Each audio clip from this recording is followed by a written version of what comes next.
Welcome to the Copeland Coaching Podcast, where it's all about turning your job search into a slam dunk. Your host is Angela Copeland.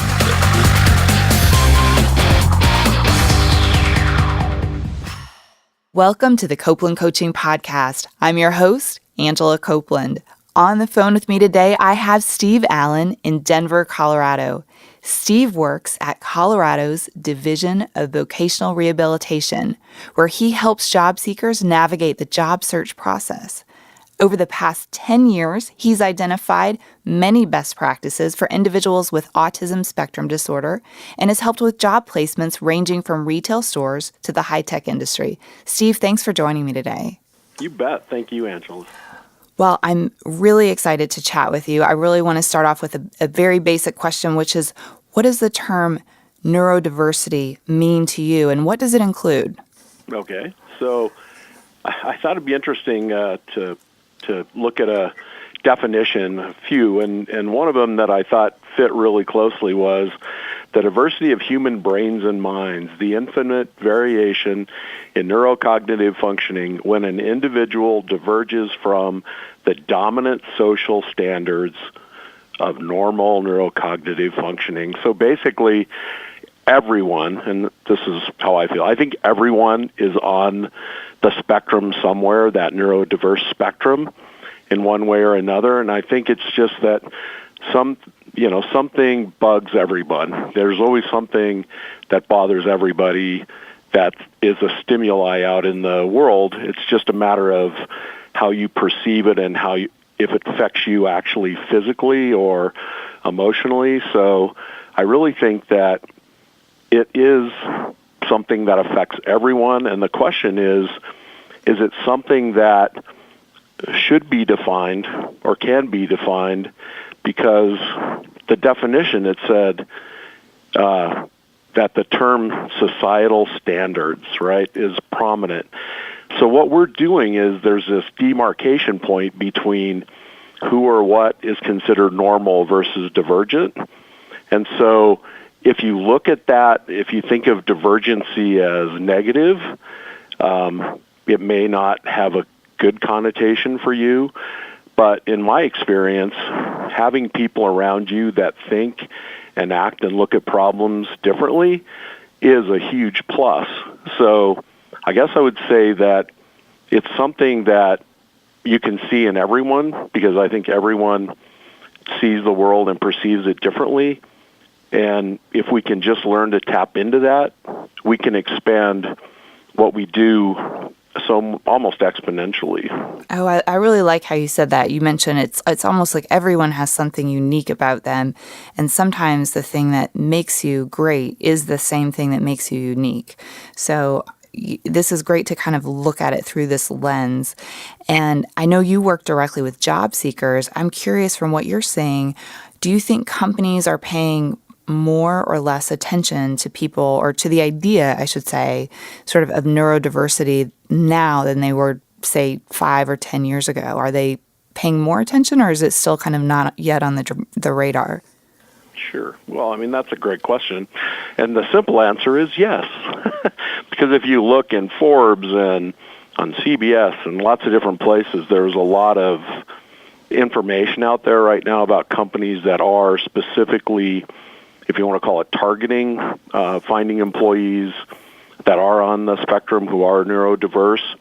And I find that with all of that out there, the one question that isn't being asked is why? Why are they doing it? Well, the first reason is the economy. I mean, if you look, there's all these, articles. It's super tight. Companies can't find and retain workers. The skills gap, 80% of companies can't find qualified staff. And then you look at the top jobs, the 10 top jobs from 10 down start at web development and computer analysts, and then it goes to engineers, administrators, sales managers. But when you get down to the bottom, it's nurses and truck drivers. I mean, there's 1 million truck driver jobs. Well, if you think of work as a spectrum, as much as you think of neurodiversity as a spectrum. There is a place where those align. The question is, how do you make that align? And then beyond that is the social reasons, which, a study back in 2015 said that the estimated cost for autism in the U.S. is $268 billion, and that by 2025 it could be $461 billion. So there's a good and valid reason to get people working so not only they can contribute and feel like they're a part of society and be self-supporting as much as possible, but there is also a cost if we don't to all of us. The only problem is that companies don't run on social reasoning. They run on growth and profitability. So here's that point where there's, a spectrum of work. There's people with a spectrum of abilities. There's a need. And then the question is, then how do you bridge that? Mm-hmm. Well, so I'm curious, you mentioned the huge costs that we incur. When you talk about that cost, is that sort of the social cost of people who are underemployed, or where does that cost come from? Right. So the cost of care, the cost of people not working, so Social Security, housing, food stamps. I mean, it all adds up, and a lot of it doesn't have to happen that way because a lot of people want to work. I mean, you use the word underemployment. I mean, the statistic for people on the spectrum is that somewhere around 80% of people on the spectrum are under or unemployed. And so when someone doesn't earn enough to support themselves, they're either living at home or, they're living in subsidized housing, subsidized food. And so the more that we can make the workplace welcoming and get these people working, because most of them want to work. I mean, we could go through tons of statistics, but, the statistics say these are people who want to work, who want to contribute. They're just not finding that path. Mm-hmm. Well, I definitely think, as I talk to job seekers of, all backgrounds, most people, everyone that I talk to wants to work. Like, they want to contribute in some way. But like you said, it's finding the place for you that makes sense. And I think if it's tough to find that spot, it can make it harder to find employment. I'm curious, you mentioned technology jobs like web developer and a couple of other things there. Do you feel like the technology industry is one of the industries that is more open to individuals who are neurodiverse, or are there other industries that are open as well? Sure. I think that most companies, most industries realize that they have to find employees. And what they're finding is that people with certain abilities, especially if you're trying to innovate, anybody who's trying to innovate. So healthcare is a big place where they're trying to innovate. And, marketing, if you think about all the social media marketing and things like that, it's a technical job, but as much as anything, it's a job that you're, working on the commerce side of things. And then truck driving, is pretty much the bloodline of commerce. So every one of those industries realizes that, if you think about even truck driving, someone with a really strong sense of responsibility, focus and attention to detail, could be a good truck driver. Mm-hmm. That's a great point. Some people, there's an individual I know who is working on a PhD who doesn't have a driver's license because they think about so many different things that driving wouldn't be one of them. Uh-huh. So we wouldn't want that person driving a truck clear across the country. But there are other people that really enjoy that. And there's plenty of people that want to drive buses and drive, we have a light rail system here that's pretty intricate, and it's interesting how many individuals want to work either as mechanics on that or actually want to drive the train. And so I would say that every industry is looking at it, but not everyone has really capitalized on it yet. Mm-hmm. I mean, I think even talking about it is still kind of a new idea. I talked to folks recently who, when I've asked them about neurodiversity, it's still kind of a new term. And I'll be honest, I'm still learning about it. I mean, that's part of why we're talking today is I want to learn even more. I don't think that's uncommon. And you mentioned as we got started that, sometimes if it's not, like if you don't know someone who maybe has autism, it's maybe less personal, so you just haven't been exposed to it, So I do hope that these types of conversations become more common. And similarly, you actually were part of a discussion this year at South by Southwest. You led a meetup called Neurodiversity in the Workplace. And, I saw actually a number of topics around this at South by Southwest, and I was really impressed that you and other folks would kind of bring this forward. When you were there and you were talking with individuals, did you get a sense for, like, what are their biggest challenges that they're facing at work if they're a neurodiverse person or maybe there's someone with autism? Mm-hmm. Well, like you said, it's interesting to see how this is getting front forward now, and I was surprised that there wasn't more discussions around it when you think about what South by Southwest is. It's the music industry, it's the tech industry, it's places that involve people that do a lot of creative thinking and different thinking and innovation. So, again, not that I wasn't happy that there was discussions, but the group that we put together, I was involved in it with a gentleman named Phil McKinney, who was the CTO of HP for 10 years. So he had 40-some engineers working for him, developing new products, and he really saw a lot of it there and had a lot of these challenges. And so when he was there, he actually created something he calls Hacking Autism, which it really is about, how do we look at these problems like we look at creating an app. What is the problem? How do we solve it?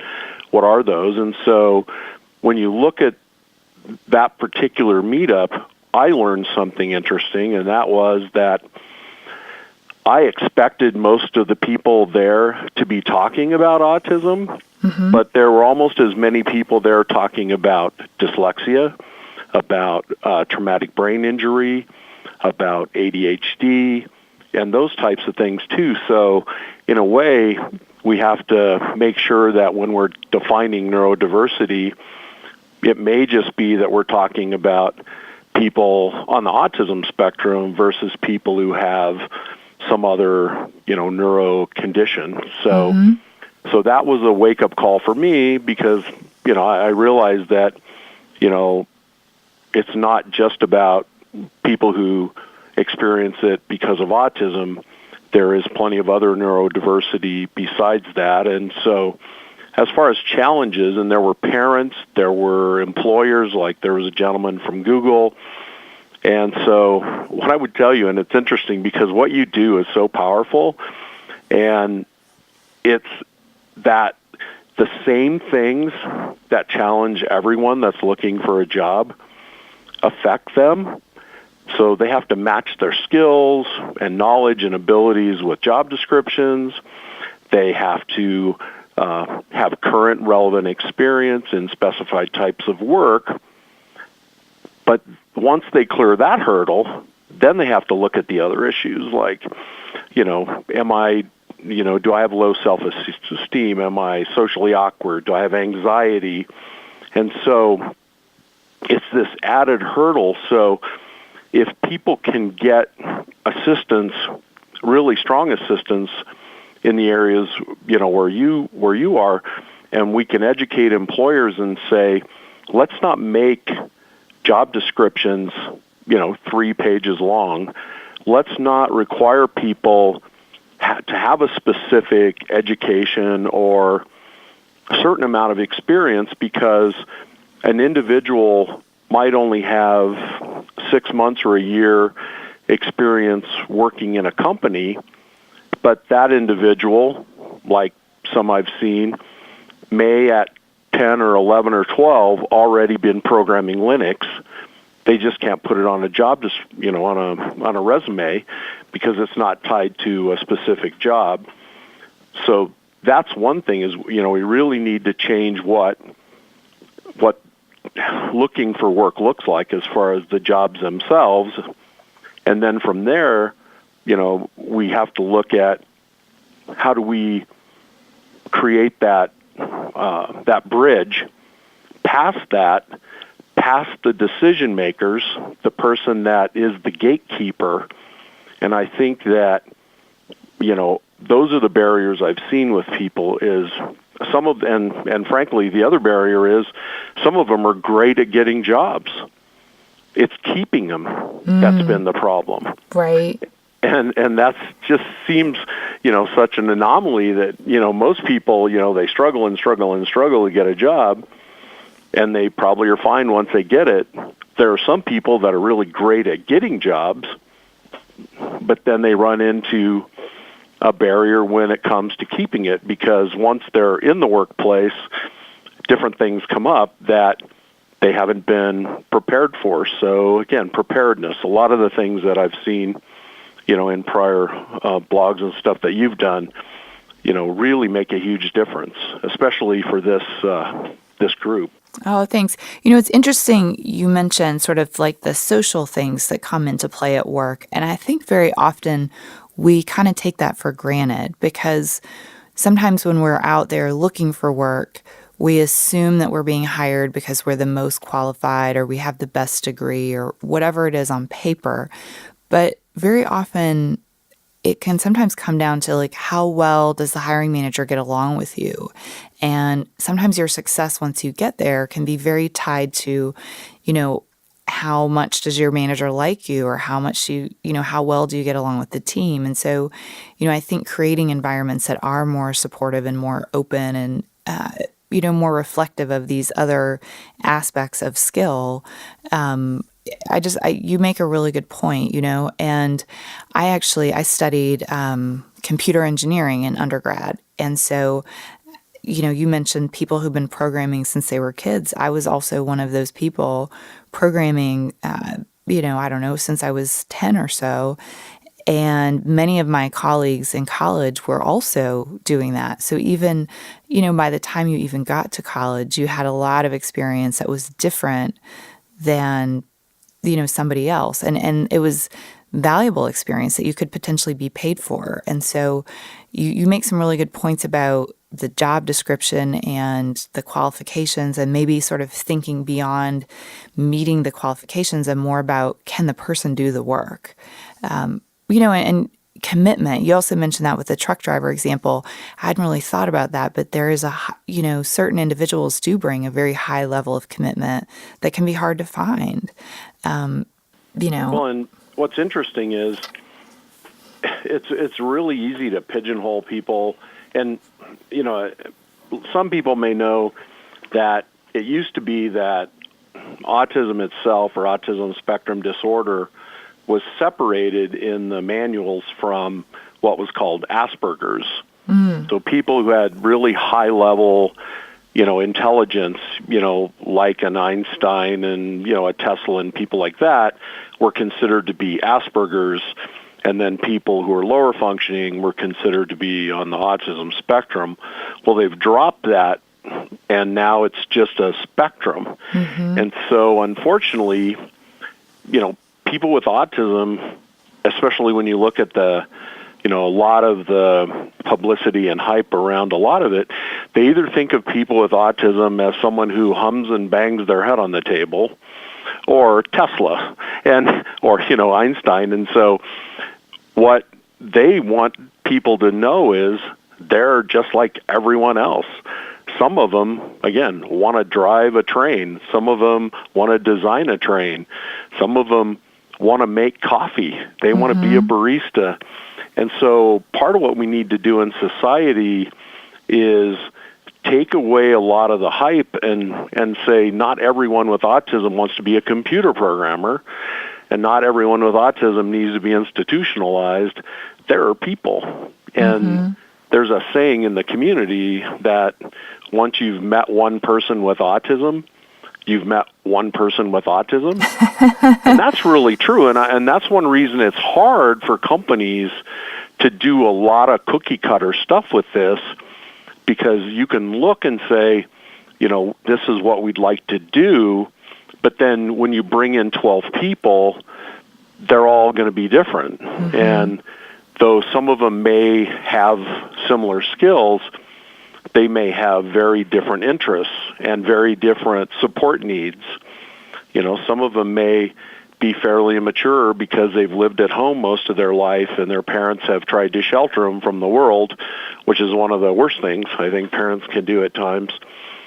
So when they get into those work environments, they don't have a lot of those social skills and some of those boundaries that people need at work. And one big piece of this is all education. I mean, we have to educate parents, we have to educate schools, educate employers, because employers need to know really what true diversity is, and that it can include a diversity of thought and experience as much as, the standard, that they have. And one thing about disability, it doesn't discriminate. Mm-hmm. Anyone can have a disability at any time. And so as a society, we really have to be looking at that at everything. And the Americans with Disabilities Act was just passed in 1990. And if you think about it, it is a civil rights act. It's a civil rights legislation. And the Civil Rights Act of 63 or 4, that started breaking down the barriers for around race was 25 years before people with disabilities were recognized as people mm-hmm. who deserve to have similar rights. So this is fairly new thinking. No, you're right. And, I think some of the folks who really are on the front line that you mentioned as parents, and I'm curious if we're listening today and we're a parent of a child who has autism and like an adult child, and our adult child is struggling to find a job or to keep a job, what advice would you have for us in terms of how we could help our child? Well, boy, great and tough question. So it would have been good if they would have done more when they were children. And anyone who has a child on the spectrum should they should read books written by Temple Grandin. I don't know if you're familiar with her, but she's a professor at CSU, and she's probably one of the most famous people with autism on the planet. And they even made a movie about her called Temple Grandin that Claire Danes plays her in the movie. But she does a lot of TED Talks, and she's written a lot of books. And one of the things she harps on is that when she was little, she was not pampered and protected. She went to work, and she learned what work was. And she learned that she didn't always get it right. I mean, she openly says that she had a manager once come into her office and put a bar of soap on her desk and say, "You need to use this more often." So, wow. So parents could learn a lot just from looking at a lot of, what she's done. And most people who have kids on the spectrum probably know who she is. And I've been lucky enough to have her come to several events since she's in Colorado. But her big thing is that, one of the biggest problems is parents that let their kids sit in the basement and play video games instead of taking them and showing them what work is, and not basing it on what the parent thinks, like, I want my kid to be a engineer, but your kid's interested in art and music.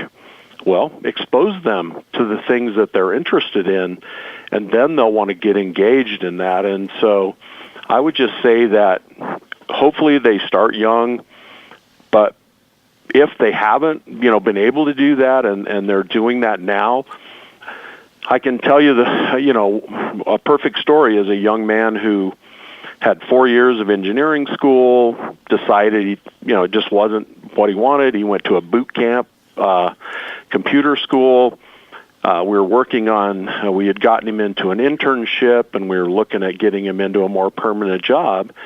And his parents, who'd been his biggest advocate his whole life, all of a sudden kind of flipped on him and thought, we need some tough love on this kid. And they said, we're moving the end of this month or next month, and you're not coming with us. Wow. And, in Colorado right now, especially in Denver, rent's expensive, and living on your own isn't easy. And so all of a sudden, here's this still a child, really, early 20s roughly, who all of a sudden his biggest advocates are now saying, we're done with you. We've done all we can, and now it's up to you. And so I would just say, hang in there with your kids, especially if they're progressing. Tough love may be needed if they're not, if they're more than happy to just sit in the basement and play video games and, as a theoretical thing, you may have to use some tough love. But when your child is progressing, they may not be progressing the direction that you want them to, and, as long as it's not a dangerous direction. But if they're progressing, be that champion, but also challenge them. No one knows better what a child can achieve at times than their parents. And a lot of times they're just trying to get society to see the same thing in that child. And so I would just say, again, continue to be that advocate as long as your kid's moving forward. And if they're not, look for help. And that's where, agencies like where I work, at Voc Rehab come into play because, we have counselors, we're that third party, right? Mm-hmm. We're not mom and dad, and we're a choice agency. So when people come to us, it's not mandatory. So we feel like if they're here and they really want to work, we want to help them all we can, but we're not their parents, and so we can hold them accountable sometimes more, but we also have a lot of the resources to supports and things like that parents don't have access to. Yeah, that was a good example. I mean, it really, honestly, it makes me sad to think of that, having the parents kind of bailing on the adult child because, to me, any kind of neurodiversity, whether it's autism or ADHD or anything, it's not like a cold that you get over. And it's sometimes, I think, something that folks sort of struggle to figure out for most of their life. So it's not... Yes, same with living, right? I mean, some people learn about balancing checkbooks and what paying rent is and things like that. I've seen parents set their kids up in an apartment thinking, okay, they're graduated from college, let's get them set up in an apartment, we'll be able to cover their rent for a couple months, and surely they'll get a job, and then everything will be great. But they didn't teach them how to balance a checkbook. They didn't teach them that rent, so like I said, sometimes, they need to know the child's limitations also. And I mean, I've worked with individuals who had virtually a 4.0 from Carnegie Mellon in computer science that didn't have a job almost a year after graduation. Mm-hmm. So it's not a done deal just because somebody gets a college degree. I totally agree. Well, so I'm curious, if we are a neurodiverse individual and we're out there, we're interviewing for jobs, and the thing is, I often think of job searching really as a two-way street. I sometimes compare it to dating because, when we go on a date, we're not just hoping the other person's going to marry us like right away before we've ordered drinks. We're there to evaluate the other person as much as they're there to evaluate us. And so I'm curious, if we are out there and we're looking for a new job, what should we be looking for in a potential employer? Like, what are some signs that this employer is open to someone who is neurodiverse? Okay. I'll separate those a little bit in that I totally agree with you that if you want to be successful in a job, you should be doing something you love to do, that you would do even if you're not being paid to do it, if that exists, or at least be as near it as possible. But the other thing is, you want to work somewhere that you want to work. And so individuals, any individual looking for a job needs to look and see where that fit is for them as best as possible, and then look for the companies that do that kind of work, and then vet them. Look at their websites. See what the news says about them. Are they dumping computers in the third world and then saying that they're a green company, and you want to work for a green company? So I think if you really vet the company as best you can, and it aligns with what your interests are, just that will give you a higher chance of success. Now, companies that are open to neurodiversity, I think that probably start with companies that already appear to have a diverse workforce. So they've already accepted that, a company can't just be homogeneous. It's got to include everyone. And of course, if it's a small mom and pop, bakery that only has 5 employees, that's a little different. But any company of any size, if you can see that they're already encouraging diversity in their workplace, I think you'll see that they'll include you if you align with them. And a perfect example story-wise would be there was a young woman who was looking at a position at one of the federal labs here. We have a lot of federal science labs here, and when the HR person talked to her, all she was concerned about, she had her water bottle with her, all she was concerned about with that individual was, where is the water fountain, and how often can I fill my water bottle because I need to keep my water bottle full. So when the hiring manager came in the room, the HR person on their way out the door just kind of mumbles to this person, this is no way, this isn't going to work. So that individual goes and sits down and says, hi, I'm so-and-so. What do you know about the project we're working on? We're talking 2 different people now. Mm-hmm. Nothing about her water bottle and everything about the work and what she had seen online, and she'd already done some of her own research on it, and she had her own ideas even about things that they could do. And any company, when you get to the right person, mm-hmm. and you can align your passions and interests with them. So again, I use that example to say that there are these gatekeepers out there. And it doesn't matter if you're a woman or a minority or a refugee or somebody with a disability or you're 60 plus years old like me. There's always a gatekeeper that has a dark glasses to that or whatever, mm-hmm. and they're going to screen you out no matter what. And what happens is then the company misses out.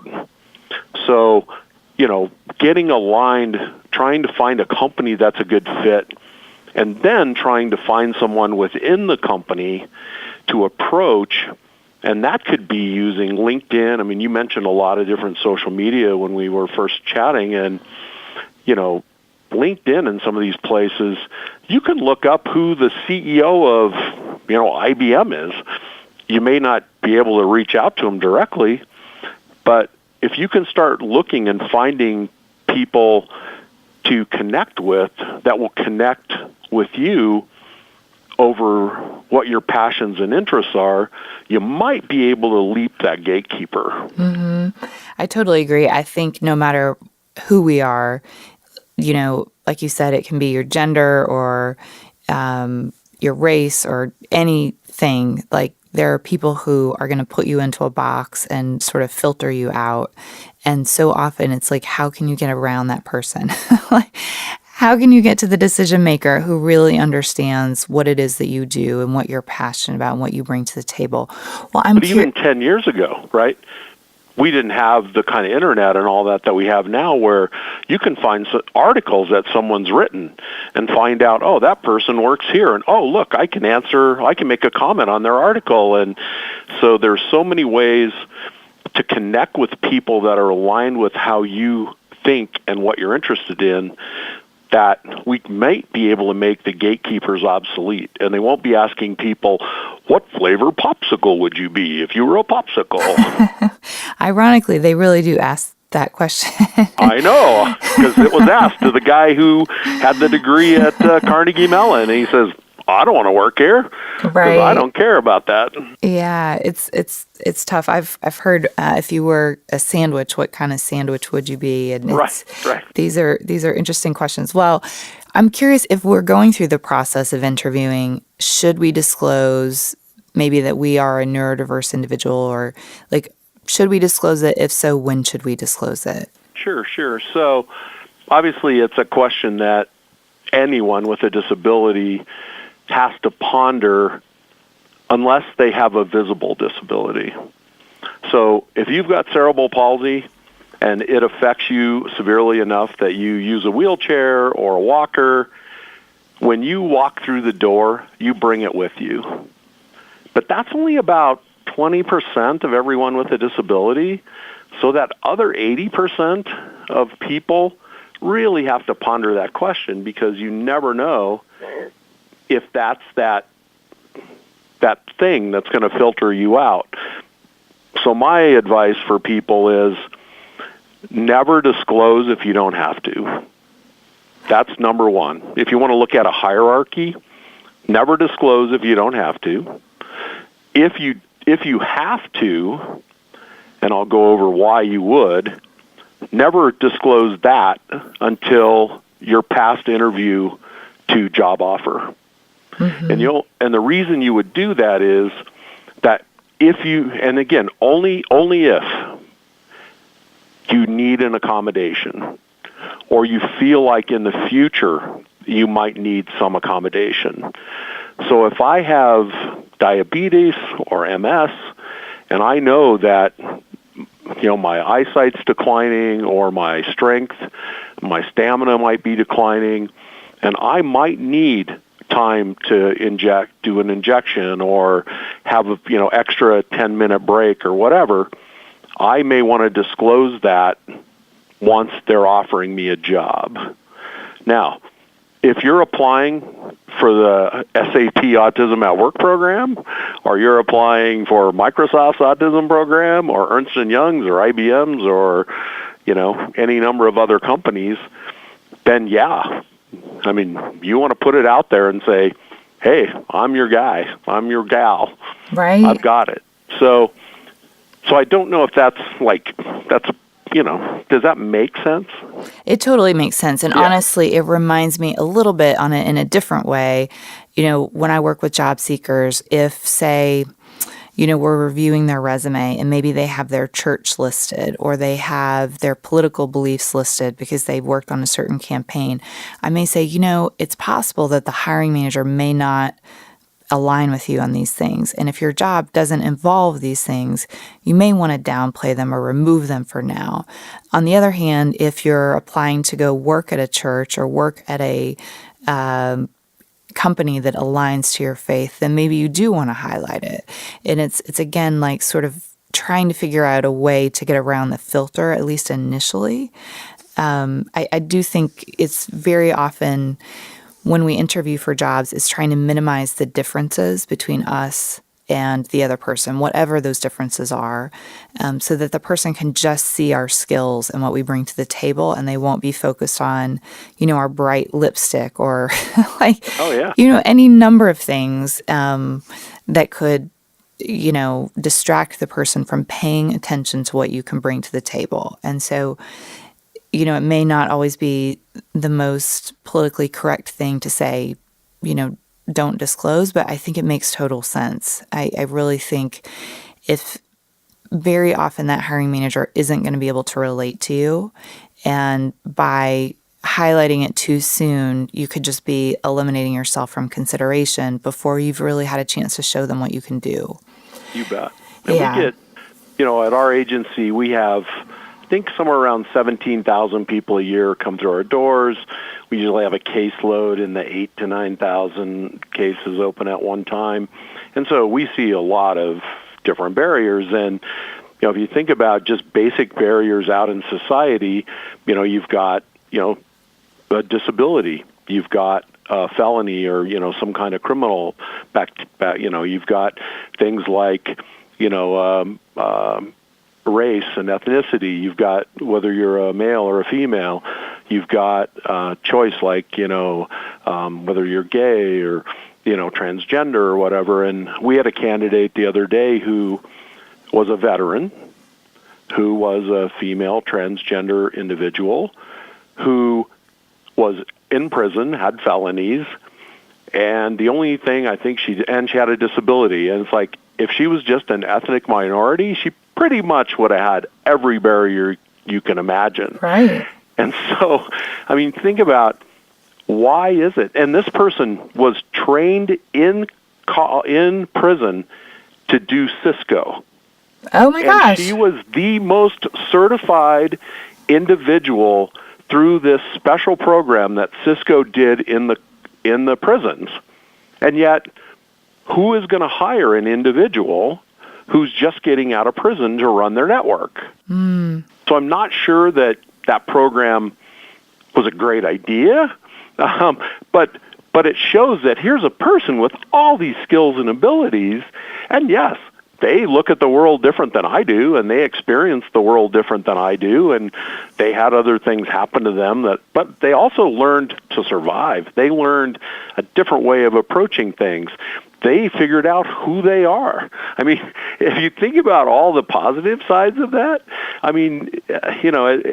we got to have a world that says, we want people here that want to be here, who want to do what we do, who like what we do, and at the end, we're producing a product or service that we need people to buy. And you know what? 20 to 25% of those people have a disability, and they have money. That's like $1 trillion market. So if I'm a company and I'm not embracing disability in a lot of different forms and different ways of thinking and approaching it, I may not be able to hit my market. I may not be able to hit my numbers. And if that's the only way companies can see it, then maybe that's, how it has to be approached with certain companies. That makes sense. So, it's interesting. As I was preparing for this conversation yesterday, actually, I got an email from a psychologist who's based out of San Diego. And the psychologist is working with someone who's very intelligent that has a degree in, I believe, computer programming. And the person has landed a job successfully, but is kind of struggling with the day-to-day sort of interactions and the little details that come along with work. And so the question that they posed to me in this email yesterday was, what resources out there are available for people who are having this kind of issue? Where should they go? And I know your organization in Colorado sounds like a wonderful place for people to start, but what other organizations are out there that we should be looking for? Sure. So we're a state agency, and we're funded through the Department of Education. So pretty much every state has a division of vocational rehabilitation. So that would be one place to go. Okay. We have funding depending on someone's need. I had someone come in here once who was making $200 and some thousand a year and thought because they had ADHD, we should pay for their master's degree. I'm like, it wasn't my decision, but these are tax dollars that aren't going to pay for a college degree for someone who already makes $200 and some thousand a year just because they have ADHD. But if someone was injured and they need a van built so they can get around and get through law school and all that, we could do that. We also pay for training, and we pay for counseling and things like that. And there's a group here in Colorado that actually does, it's called Taking Care of Business, and they work with adults that are working. It's like a group session, and they come in and they talk about, here's something that happened at work today that I really struggle with.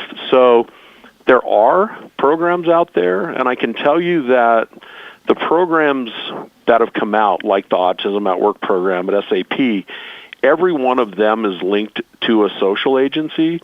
like, the Arc of Philadelphia, or in Washington, it's a group called Provail. And I think in California, I'm trying to think of the one, there is one in California that works with SAP there. And I can I'll send you some of these links. That would be great. The ARC, Easter Seals, any number of agencies. And I think that, a good place to go is the internet and just say, supports for people with autism or work supports. And, not every state, I'm not saying we're the best, we do what we can. There are some states that, are just stellar in their supports of people with disabilities. And I think that the other place is a lot of companies have these employee groups. I'm trying to think of the name, but like if I'm a veteran, I could have a employee group of veterans. If I'm gay, lesbian, transgender, I could have that group. If I'm someone who has a kid with a disability, I know, we have Ball Aerospace and places like companies like that here, and a lot of them have these employee groups. And so that employer might have an employee group that that individual could benefit from. They probably also have a human resources group that they could do counseling with, because it might be something as simple as there's a person that doesn't understand that if you use sarcasm with an individual, they may not necessarily understand what you're telling them to do. And, one employer, and again, excellent employers makes a huge difference. We have a bank here in Colorado that hired an individual to do, it was a computer job, but that individual kept asking everyone for help.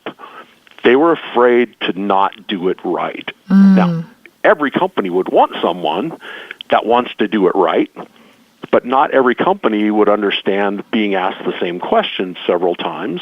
But this individual just wanted to get it right. They wanted to be the best that they could be at that job.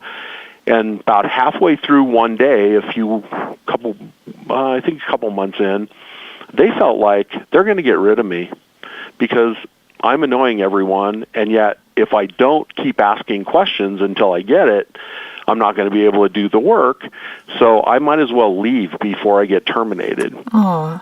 So they left halfway through the day and didn't come back. Well, with your experience with employers, I'm sure you could tell everyone, that is not a recipe for keeping your job. Right. Most companies, that's termination, period. But we had built a good enough relationship with that employer that the employer called that individual's counselor and said, here's what happened. I'm not totally sure. I know they left. We haven't figured out exactly what happened. However, we don't want to lose them. Help us get them to come back and help us figure out what they need to be successful. So not every employer is like that, but think about that as a universal design technique. What if we made our workplace so open and supportive that anyone could work here and would want to stay here? I mean, the loss in turnover already would be huge. When people heard about it, they'd be saying, we want to go work there. Right. I want to work at that company. And so that's the thing about these employers like that really get it and understand that they need people like that. And then you add to it that it's really hard to find people and it's hard to retain them. So why not start looking at, what is that lowest common denominator of support that we have to have, or the highest, I guess I'm saying. But and if we do that, what will we find? Mm-hmm. Absolutely. One great example is Walgreens. Walgreens put together 2 distribution centers, and they said, let's use universal design and let's make it a place where people with disabilities are comfortable, and let's provide all the training that they need to be at rate. They have to be able to do the same job as the person next to them. It may take them a little longer to get there, but as long as they're progressing, let's help them get there. So they end up having 2 centers that have 40 to 50% of the people who work there have disabilities, and they're hitting 120% of the standard. Wow. And so now lots of other companies are starting to say, that's interesting. They didn't know that, but as a business that works on a 2 or 3% margin, they couldn't look at it as we're doing this because it's charity. Mm-hmm. They looked at it and said, what can we do as a company to make our company more accessible and make what people are doing easier to understand, like having touch screens and little cards. And then you end up with someone who's 55 years old, who's never worked, who's lived at home his whole life, who is one of the number 1 employees in receiving in the entire 260,000 person company of Walgreens. And those are the kinds of things that change society. And, and I'm glad that you have a podcast like this. We as a society have to decide, we either want people to participate and be as independent as possible, because if we don't, then the rest of us are going to have to figure out how to pay the bill. Mm-hmm. That's and very that true. bill isn't just money. Well, I totally agree. And you've made some really excellent points about the positive reasons to incorporate folks into the workforce who are neurodiverse and all the great things that they bring to the table. Steve, where can we go to learn a little bit more about you and your work? Yeah, the website for, Colorado Voc Rehab is www.colorado.gov/DVR. And like I said, I'll send you a bunch of links because there's so many programs: Blue Stars, Recyclers, Nonpriol Institute, Rising Tide, Car Wash, Dirt, Coffee, Brewability Labs. There are so many best practices out there at every level that the only thing holding it back is that most of these are done by either parents or people with a specific interest. But if people see these and they look and go, wow, I could do that in my town, why should I spend $250,000 sending my kid to college if I can create a business that he can work or she can work in where they can be successful? And, we're moving towards a gig economy anyways. And self-employment is a really strong place for people with disabilities a lot of times to be. So, again, what is someone great at? What are they passionate about? And then the rest of it seems to fall into place much better. Oh, that's fantastic. Well, I will put links to all of this in the show notes so folks can go out there and click and find you and find these other resources. Steve, thank you so much for joining me. This has been excellent. You bet. Thank you. And thank you for listening.